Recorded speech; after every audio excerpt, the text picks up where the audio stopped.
पूरी जनता की ओर से अंबानी जी से एक शिकायत तो है। विजय माल्या में लाखों कमियां हो, पर उसने अपने बेटे की शादी के लिए कभी भी किंगफिशर का दाम नहीं बढ़ाया। मुझे अभी तक एक बात समझ में नहीं आई कि जब रिचार्ज के पैसे बढ़ाकर जनता के प्राण ही लेने थे तो कंपनी का नाम जियो क्यों रखा? मरो रखना चाहिए था। कुछ महीने पहले अंबानी जी ने अपनी बेटी ईशा अंबानी की शादी की। उस शादी का खर्चा 700 करोड़ रुपए था, यानी अंबानी जी के 3 दिन की कमाई से भी कम। इससे अच्छे तो भाई साहब हम और आप लोग हैं कि अपने घर की बेटियों की शादी के लिए जीवन भर की जमा पूंजी लगा देते हैं। एक बात और समझ में नहीं आई, जियो वाले के यहां तो शादी थी, एयरटेल वालों के यहां कौन सा श्राद्ध पड़ा था? और केवल अंबानी जी ही नहीं, फोन मत काटना बाबू, तुम सो जाओ, मुझे तुम्हारी सांसें सुननी है। इन लक्षणों से भी जियो और एयरटेल का रिचार्ज महंगा हुआ है। जियो और एयरटेल के दाम बढ़ने के बाद बीएसएनएल वाले अलग ही टेंशन में आ गए हैं। बोल रहे हैं अभी तक तो बिना काम किए तनख्वाह लेते थे, अब लग रहा है देश की जनता काम करा के ही मानेगी। एक बात तो तय हो गई इस शादी से कि अंबानी जी के बेटे अनंत भैया की शादी का निमंत्रण किसी को मिला हो या न मिला हो, पर न्योता पूरे देश ने दिया है। जब से जियो के रिचार्ज का दाम बढ़ा है, मेरे दोस्त ने कहा कि भाई मैंने अपनी गर्लफ्रेंड से कहा है कि तुम भी जियो जैसी निकली, पहले आदत लगाई अब भाव बढ़ गए। आईपीएल खत्म हो गया, वर्ल्ड कप खत्म हो गया, समर वेकेशन की छुट्टियां भी खत्म हो गई और फाइनली हमारे अनंत भैया की शादी भी खत्म हो गई।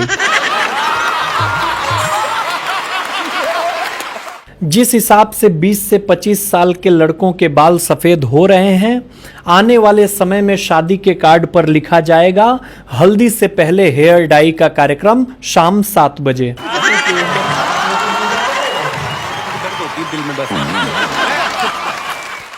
एक नए डॉक्टर ने अपने जीवन का पहला ऑपरेशन किया। ऑपरेशन के थोड़ी देर बाद ही मरीज मर गया। डॉक्टर ने दीवार पर टंगी भगवान की तस्वीर की ओर हाथ जोड़कर सिर झुकाते हुए पूरी श्रद्धा से कहा कि हे प्रभु, मेरी ओर से ये पहली भेंट स्वीकार कीजिए। एक शराबी ने दारू पीकर एक शायरी अर्ज की। बोला, अर्ज किया है कि मैं पीकर नहीं बहकता, बहकता हूं तो उसे देखकर। अब बताओ जरा कि ये शराब हराम है या वो। इतने में उसकी घरवाली की कमरे से आवाज आई, शराब हराम है और वो हरामजादी है और तुम हरामखोर हो। कसम से भाई साहब, सब क्लियर हो गया 1 मिनट में। दुनिया के वो 7 बच्चे जो न खुद पढ़ते हैं और न पढ़ने देते हैं। पहला नोबिता, शिजुका, जियान, छोटा भीम, डोरेमोन और वो 2 कमीने मोटू पतलू। एक औरत ने पंडित जी से घर की खुशहाली का उपाय पूछा। पंडित जी ने कहा, बेटी पहली रोटी गाय को खिलाया करो और आखिरी रोटी कुत्ते को। ऐसा करने से तुम्हारे घर खुशहाली ही खुशहाली होगी। औरत ने कहा कि पंडित जी मैं तो ऐसा ही करती हूँ, पहली रोटी खुद खाती हूँ और आखिरी रोटी अपने पति को खिलाती हूँ। पंडित जी बेहोश हो गए। भाई साहब, कुछ बच्चे तो इतने क्यूट होते हैं कि उन्हें देखने के बाद उनकी मम्मी को भी देखने का मन करता है। शादीशुदा आदमी की जिंदगी में सुनो का अर्थ होता है बिग बॉस चाहते हैं आप कॉन्फेशन रूम में आए। एक पुलिस ने चोर से कहा कि तुमने एक ही दुकान में लगातार 3 दिन चोरी क्यों की? चोर कहा, साहब मैंने सिर्फ 1 दिन बीवी के लिए साड़ी चोरी की थी, बाकी 2 दिन मैं कलर बदलने गया था। ट्रेन में एक महिला बार बार अपने बच्चे से कह रही थी, बेटा हलवा जल्दी खा ले, नहीं तो साथ वाले अंकल को दे दूंगी। अंकल जी कुछ देर बाद बोले, बहन जी जरा जल्दी कीजिए, हलवे के चक्कर में मैं 3 स्टेशन आगे आ गया हूं। एक बात आप सबसे बता देना चाहता हूं, इंग्लिश के अलावा हिंदी में भी कुछ शब्द साइलेंट होते हैं। जैसे कि अगर ध्यान दिया जाए तो जब कोई दुकानदार भाव करते समय कहता है कि आपको ज्यादा नहीं लगाएंगे, तो इसमें चूना शब्द साइलेंट होता है। ठीक ऐसे ही शादी के समय ये कहा जाता है कि हमारी लड़की तो गाय है गाय, उसमें सिंग वाली शब्द साइलेंट होता है। विदाई के वक्त जब दूल्हे से कहा जाता है ख्याल रखना, इसमें अपना शब्द साइलेंट होता है। एक बीटेक वाले बच्चे से एक गुरुजी ने पूछा कि बेटा गुमशुदा और शादीशुदा में क्या अंतर है। बच्चा बोला, गुमशुदा घर से गुम और शादीशुदा घर में ही गुम होता है। एक 100 साल के बुजुर्ग दारू पी रहे थे।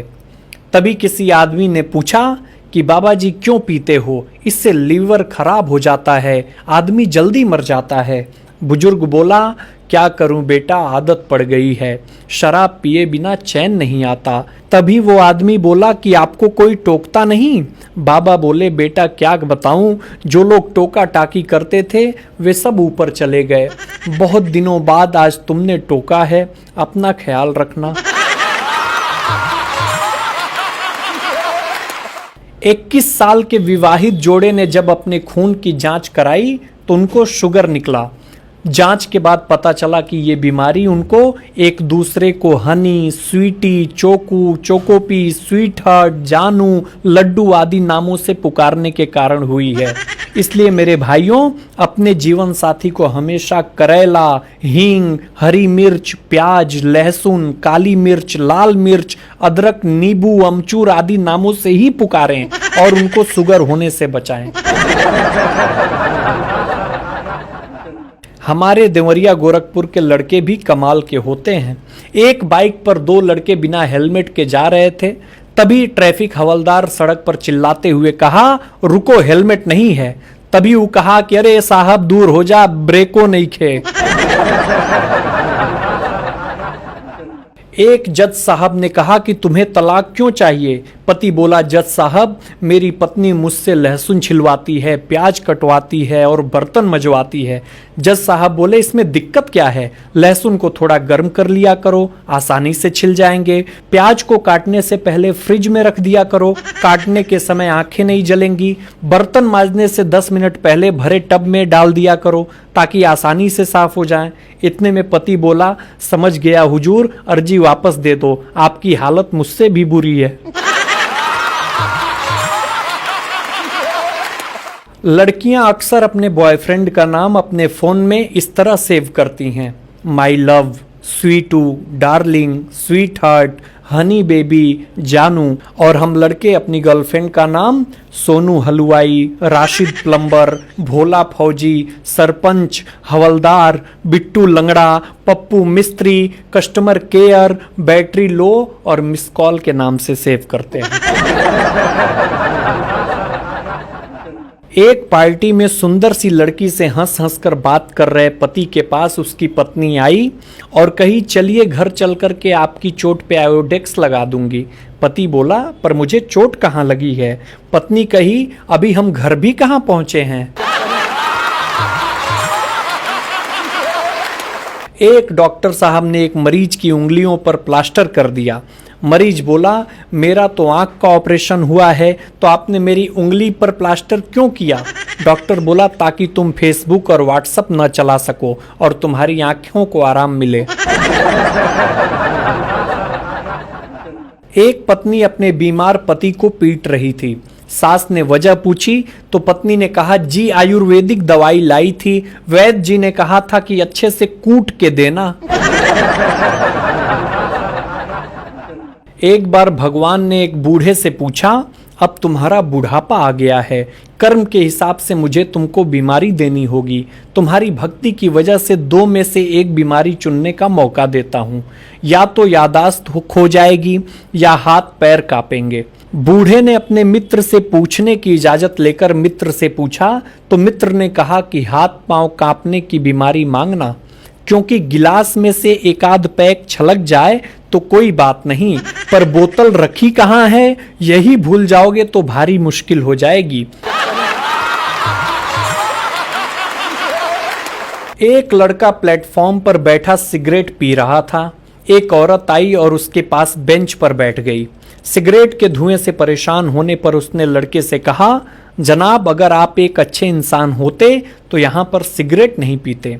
लड़का बोला, अगर आप अच्छी इंसान होती तो थोड़ा दूर पर बैठती। कुछ देर बाद औरत ने गुस्से में कहा कि अगर आप मेरे पति होते तो मैं आपको जहर दे देती। लड़का मुस्कुराते हुए बोला, यकीन कीजिए अगर आप मेरी पत्नी होती तो मैं खुशी से जहर पी लेता।